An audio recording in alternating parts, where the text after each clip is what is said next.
Ilustrasi ini untuk memberikan gambaran konsekuensi yang harus kita tanggung bersama akibat utang yang kelewat besar. Mencemaskan meroketnya jumlah utang Indonesia, baik utang pemerintah maupun utang BUMN, hingga membuat kinerja sejumlah BUMN kita jauh di bawah sasaran. Kita harus menghentikan utang pemerintah dan utang BUMN yang terlalu besar. Banyak negara yang perekonomiannya jatuh dan mengalami krisis hebat karena jebakan utang. Pemerintah tidak bisa hanya berpikir ekonomi jangka pendek, apalagi tidak memikirkan konsekuensi jangka panjang. Kita harus belajar, banyak negara gagal akibat utang yang ugal-ugalan. Akibat utang meroket, ruang fiskal sempit. Per Maret 2023, utang kita mencapai lebih dari 7.800-an triliun rupiah.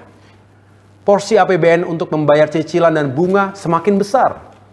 Jika rata-rata bunga utang mencapai 400-an triliun rupiah per tahunnya, maka itu setara dengan realisasi anggaran pendidikan pada APBN 2022 yang lalu.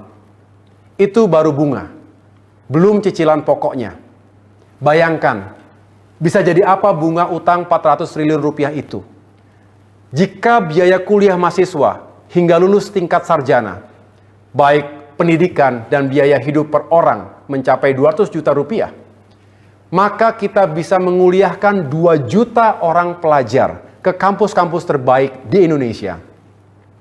Atau jika kita berikan bantuan modal, dana bergulir sebesar 50 juta rupiah untuk pengembangan 1 unit UMKM, maka akan ada 8 juta unit UMKM yang diberdayakan.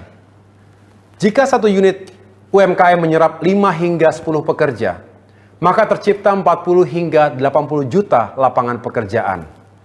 Ilustrasi ini untuk memberikan gambaran konsekuensi yang harus kita tanggung bersama akibat utang yang kelewat besar. Pemerintah tidak boleh selalu berdalih bahwa dari sisi rasio utang terhadap PDB masih aman karena kurang dari 60%. Faktanya, kemampuan fiskal untuk membayar utang kita rendah dan membebani APBN kita. Untuk itu, batasi dan kontrol utang pemerintah dan BUMN. Pastikan pembangunan infrastruktur tidak mengandalkan utang.